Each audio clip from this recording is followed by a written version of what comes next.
O Brasil é o segundo país que mais consome café no mundo todo, ficando apenas atrás dos Estados Unidos, segundo a Associação Brasileira da Indústria do Café.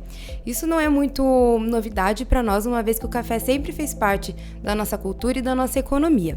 O grande problema é que muitas pessoas abusam do uso do café. E é por isso que no nosso episódio de hoje a gente vai falar sobre os efeitos da cafeína no nosso organismo.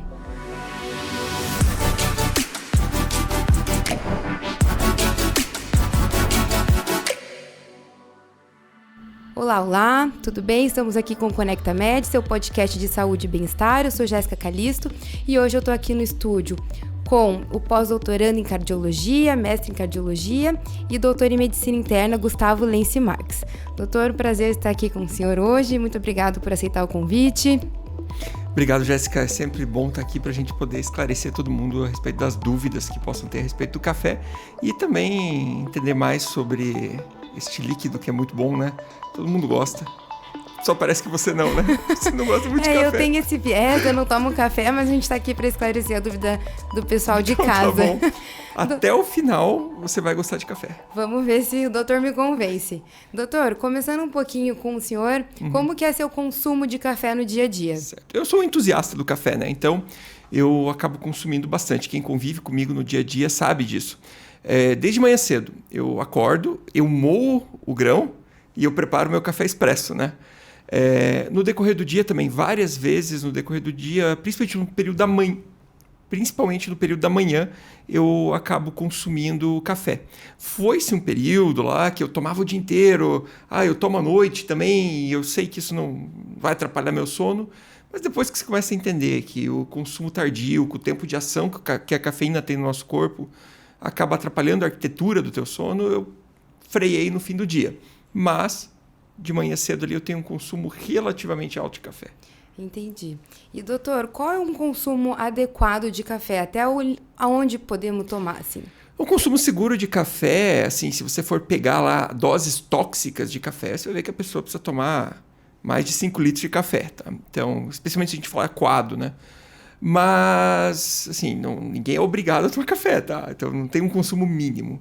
Mas, para você se intoxicar, precisa de doses muito altas.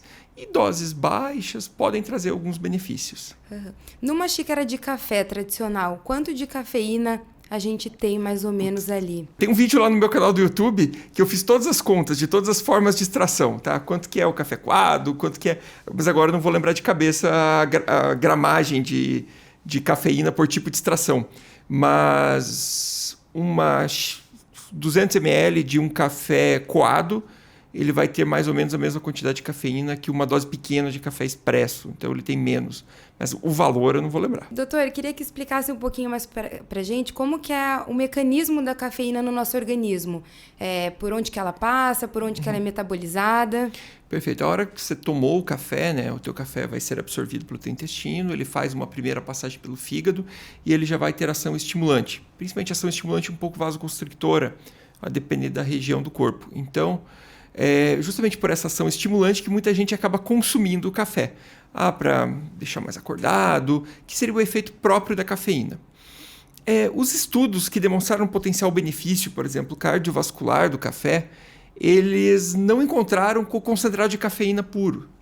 Então, talvez existam outras substâncias do café que nós não conhecemos totalmente, que possam ter certos benefícios para a saúde. Mas, de uma forma geral, o café acaba atuando, a cafeína, junto com outras xantinas também acabam atuando, dando uma descarga de adrenalina maior, fazendo uma dilatação dos brônquios, aumentando a capacidade de atenção e reduzindo o sono, o que acaba pior lá à noite. Doutor, a partir do momento que a gente toma o café, quanto tempo para ele fazer efeito e quanto tempo para sair do organismo? A partir do momento que a pessoa tomou ele, né, ele vai entrar ali pelo intestino, vai ser absorvido, vai ter a passagem hepática. Em torno de 5 minutos a meia hora, ele já vai começar a ter algum pico de ação, vai ter alguma ação. O pico de ação vai acontecer em torno de 1 hora depois. E a ação dele aí pode variar muito de pessoa a pessoa. Por exemplo, anticoncepcional pode afetar a metabolização da cafeína e aumentar o tempo de duração. Depende da idade da pessoa, mas vamos colocar aqui numa média em torno aí de 6 horas ela vai ter a sua ação. tem gente que ela pode chegar até 24 horas, tá? A depender de interação com outros remédios e outras coisas. É por isso que a gente fala que depois das 4 da tarde, evita o café. Porque se ele for ter aí uma ação de 6 a 8 horas, ele vai acabar atrapalhando o teu início do sono e vai perder toda a arquitetura do sono que traz lá o sono reparador e os benefícios. Então, sou entusiasta do café, mas que ele seja mais cedo. E a gente percebe que muitas pessoas falam que tomo um café e durmo bem. E isso a gente tem que tomar cuidado, porque às vezes, num primeiro momento, parece ser um sono reparador, mas em algumas fases do sono ali a gente tem alteração, não tem um sono tão normal assim. Queria que o doutor comentasse um pouquinho mais sobre isso. É lógico que o sono é muito individual e a percepção do sono que cada pessoa tem pode ser diferente. A pessoa pode dizer, eu durmo bem, mesmo tomando café. Mas talvez seja legal ela fazer uma comparação com ela sem tomar café. Tem paciente que chega no consultório às vezes e fala isso. Não, porque eu tomo café à noite e eu durmo bem. Mas você sabe como é que é não tomar café à noite? Às vezes, num sono mais curto, ele vai ter mais qualidade. Às vezes, aquilo que você julgava ser totalmente reparador não é. Você vai acordar melhor. Tem muitos trabalhos, na verdade, que mostram que esse consumo tardio de café pode sugerir, sim, piora na qualidade do sono. No nosso organismo, a gente tem uma molécula de energia, que é o ATP, que é a adenosina trifosfato, que quando degradada, ela se torna adenosina, e é com isso que a cafeína vai competir. O doutor pode explicar um pouquinho pra gente essa competição ali de receptores? Certo. A adenosina, ela é uma molécula que naturalmente é produzida, ela tem algumas ações no nosso corpo. Tá? Tem, na verdade, várias. Uma das principais, e talvez o exemplo mais legal para a gente colocar aqui, é a regulação de fluxo arterial no sistema nervoso central. Então, a adenosina regula muito bem essa questão de vasodilatação das artérias que levam o sangue lá para o cérebro. Quando a pessoa toma muita cafeína, ela acaba fazendo ali uma sensibilização dessa adenosina. E isso já aconteceu até comigo. Se eu faço uma interrupção abrupta, eu tomo cafeína sempre, todo dia eu tomo muito café, e eu paro, a pessoa faz uma abstinência, vamos colocar aqui bem entre aspas, porque não é quimicamente uma abstinência, mas o que acontece tem um excesso de adenosina em relação à cafeína, esse excesso de adenosina tem sua ação plena, tá? E nessa ação, o que acaba acontecendo? Uma vasodilatação excessiva e a pessoa começa a ter crise de enxaqueca, começa a ter dor de cabeça, porque a adenosina leva aí à vasodilatação. Se tiver aí os colegas médicos, vai lembrar que a adenosina é uma droga também. A gente pode usar elas em algumas situações, né? Talvez onde todo mundo lembra é para reverter algumas arritmias, especialmente taquicardia supraventricular. Por isso que o paciente que fez consumo de cafeína, você está autorizado por diretriz a iniciar a dose dobrada de adenosina se ele fizer arritmia. Porque as aminoxantinas, da qual a cafeína faz parte, esse grupo é o antagonista natural da adenosina. Então, se você vai usar a adenosina como uma droga para tratar uma arritmia ou para fazer uma prova isquêmica, por exemplo, em uma cintilografia, a cafeína vai atrapalhar a ação. Você pode fazer uma dose maior. Tá? Então, isso é um dos pontos que, sim, é uma interação bem importante. Inclusive, pacientes que vão fazer, por exemplo, cintilografia do miocárdio, que você precisa usar drogas relacionadas à adenosina, tem que ficar 24 horas sem aminoxantina para poder fazer o exame. Então, tem muita relação que a gente esquece desses dois. Uhum. E a gente sabe que a cafeína liga nesses receptores da adenosina e o organismo acaba sendo inteligente produzindo mais receptores e, consequentemente, vai aumentando, fazendo um ciclo vicioso, né? Aumenta receptor, aumenta a ligação. É daí que vem essa dose dependente do café, de cada vez a pessoa precisar tomar mais café para sentir os efeitos? Em parte, sim, porque isso, na verdade, é um mecanismo fisiológico, né? Todo receptor, quando estimulado em excesso, você está lá estimulando ele, estimulando esse receptor. O que acontece? Se você estimula em excesso, ele se esconde, né? Porque para se proteger dessa estimulação excessiva. Se você está bloqueando ele em excesso, né? Que a cafeína é um antagonista ali da ação da adenosina, o que acontece? Você expõe mais, já que ele está sendo bloqueado. A hora que você tira isso dali, o que vai acontecer? Você tem muito receptor, não tem mais o bloqueador dele, ação excessiva da substância natural desse receptor. Então, muitos mecanismos de resistência, sim, estão envolvidos com essa questão de exposição, de up-down regulation, que é como nós chamamos, né? essa exposição ou esconder esses receptores, e aí está envolvido. Mas, por exemplo, eu acho que eu tomo café para apreciar o café, não é nem tanto pela necessidade de cafeína. A gente percebe que as pessoas muitas vezes nem estão com vontade, nem gostam muito, mas tomam para sentir o efeito mesmo. O doutor comentou com uma síndrome de abstinência, né? Queria saber o que o paciente apresenta, quais os sintomas dessa falta de café quando parado abruptamente. O principal é dor de cabeça, né? O principal é quem tem crise de enxaqueca pode começar a desencadear a enxaqueca por essa interrupção abrupta. Alguns pacientes podem sentir desconforto pré-cordial, mas o principal é essa sensação de mais sonolência, menos energia no decorrer do dia e dor de cabeça. A gente sabe também que a cafeína promove um aumento de sudorese, né? Suor excessivo, às vezes taquicardia. O paciente pode apresentar isso também? Isso é legal, porque a cafeína, o café em si, ele acelera um pouco o coração. Só que no longo prazo, os trabalhos que avaliaram o consumo de cafeína acharam menor incidência de arritmia sustentada versus quem não consome. O mecanismo ainda não muito claro, tá? E são mais estudos assim, observacionais, não é nada extremamente conclusivo. Lógico que às vezes, como eu gosto de café, a gente valoriza mais aquele achado lá. Então esse estudo aqui falou bem e tal. Mas não, analisando friamente, são estudos observacionais, mas que sugerem talvez até um efeito protetor aí. Então, acelera logo que você tomou sim, mas no longo prazo parece não ter problema. O doutor falou sobre o mecanismo de dilatação de vasos, né, da vasodilatação. Isso pode provocar uma pessoa que toma em excesso um quadro de hipertensão arterial ou é um aumento de pressão só no momento ali da tomada? Muito boa essa pergunta. A cafeína, então, ela antagoniza lá o receptor da adenosina, ela vai fazer vasoconstricção, né? A retirada faz a vasodilatação, que faz a dor de cabeça.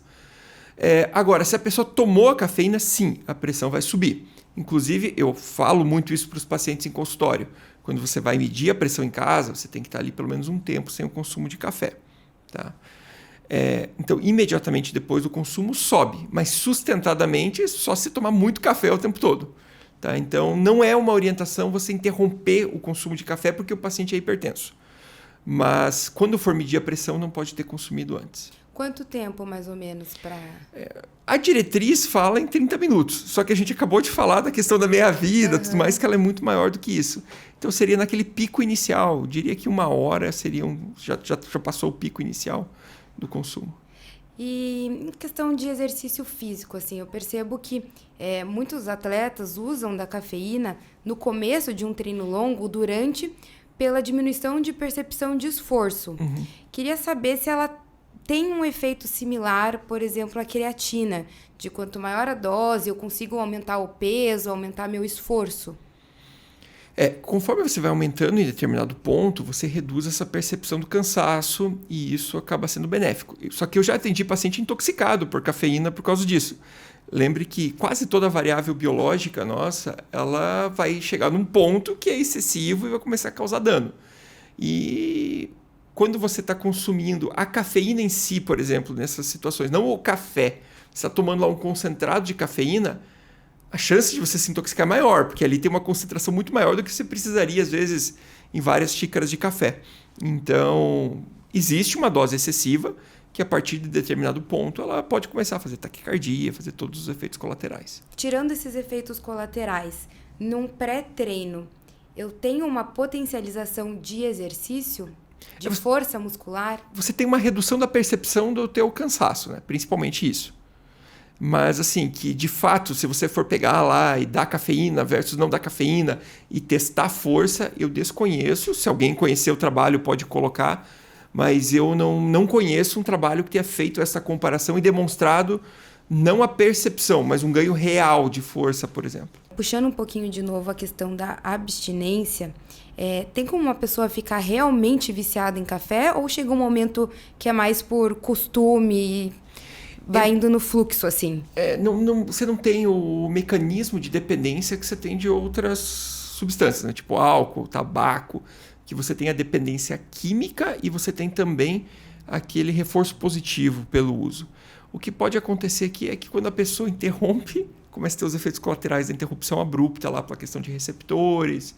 Então, mas nada que alguns dias sem não passe ou um desmame lento, mas não precisa ter aquela abordagem de dependência química. Ninguém vai ter uma fissura por cafeína, sair procurando coisa, vai gastar dinheiro que não tem para comprar café. Casa. Isso não vai acontecer. Entendi. E num desmame, o que seria mais adequado? Retirar abruptamente, apesar dos efeitos colaterais, ou ir tirando gradualmente? O que funciona melhor no dia a dia? Quando a gente fala de dependências químicas mesmo, tabagismo, etilismo, outras drogas, é interrupção abrupta, né? Mas aqui é uma questão de hábito, eu diria mais. Então, reduzir esse consumo noturno já pode começar a ajudar. Deixar até determinada hora do dia. E se a pessoa de fato tiver que parar por alguma razão, quando parar, aí você vai lá dar um analgésico, alguma coisa para tratar o efeito colateral e saber que isso aqui vai ser limitado, talvez em questão de no máximo uma semana ela vai estar melhor. É bem rápido então essa recuperação. Não é prolongado. E tem alguma explicação essa vontade de um cafezinho pós-almoço, principalmente? Eu acho que é muito questão de hábito. Eu não tomo café pós-almoço, por exemplo, então é mais uma questão do hábito mesmo, muitas vezes do hábito do brasileiro, dos horários do dia que ele toma esse café. É porque a gente percebe todo mundo depois do almoço parece que é uma vontade acentuada, assim. Achei que poderia ter algum mecanismo que explicasse. Vamos especular aqui. Talvez aquele sono que vem à tarde, a pessoa comeu, vem aquele cansaço, ela quer evitar isso. Pode ser alguma coisa nesse sentido. E, doutor, falar um pouquinho das gestantes. Por que gestante não pode consumir cafeína? Teve um trabalho que associou o consumo de cafeína em gestante, de volta, estudo observacional, tá?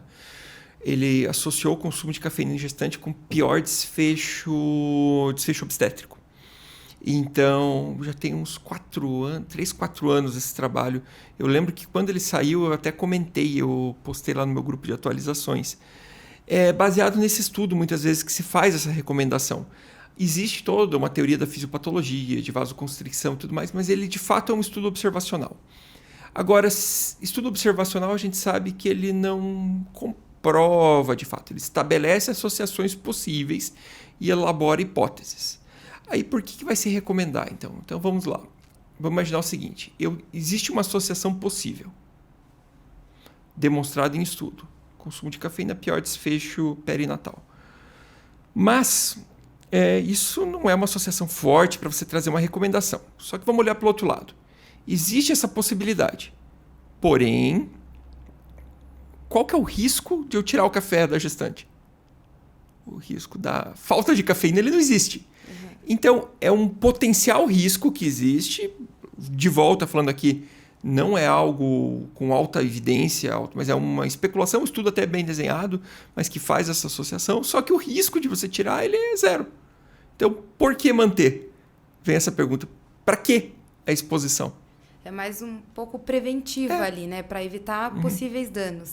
Quando você pesa muito em medicina, tomada de decisão, eu sempre, pelo menos para os meus pacientes, eu penso assim. Qual que é o impacto que a minha intervenção vai trazer e qual que é o potencial risco que minha intervenção vai trazer? Se parar de tomar café, vamos tomar essa decisão. O risco de parar de tomar café na gestação é zero. Isso não traz problema nenhum. Qual que é o potencial risco? Tem um estudo pequeno que sugere... Pequeno, ele é até grande, mas um estudo observacional que sugere potenciais piores desfechos perinatais. Eu acho que esse risco ele é desproporcional a esse risco, que é zero. Então, eu recomendaria a interrupção.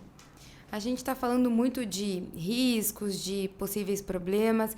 Queria que o doutor puxasse um pouquinho a parte boa de benefícios que já foram comprovados, principalmente a nível cardiovascular ali. Certo. De volta, quando você estuda café e observação, é muito estudo observacional. Então, assim, alguém vai aparecer aqui criticando, algum hater do café e vai dizer, não é, porque são estudos observacionais. Então, está feito aqui o disclaimer inicial, tá? Mas tem estudos que sugerem, primeiro, redução de arritmia, que era o que é contraintuitivo, mas melhores desfechos cardiovasculares em quem fazia consumo de café. E esse estudo do desfecho é aquele estudo que não viu no consumo de cafeína em si, e sim no consumo da população que consumia café.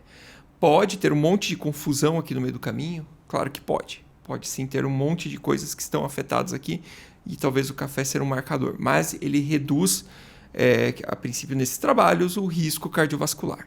Tem estudo também, eu até brinquei na época que saiu, que o consumo de cafeína reduzia risco de cirrose. Então, se o cara bebe álcool lá e toma um cafezinho, tá tudo bem. Anula, né? Não é por aí, né? Mas na população geral, parece que quem tem um risco menor de fibrose hepática. Um estudo também demonstrado assim. Tem estudos de pedra na vesícula, sugerindo que o consumo de café pode ser benéfico. Tem estudo em pedra no rim, de nefrolitíase, estudo pequeno também. Então tem um monte de estudos aí em pontos específicos. Mas também existe o outro lado, né? A gente sabe que piora a ansiedade, piora a questão do sono, que a gente já falou. Então cabe pesar aqui. Muito de pessoal, né? De paciente para paciente. E a nível cerebral ali, a gente tem muito falado sobre cafeína e Alzheimer e outras doenças psiquiátricas, assim. Alzheimer, por estar muito em alta, tudo tende-se a se associar a Alzheimer, tá?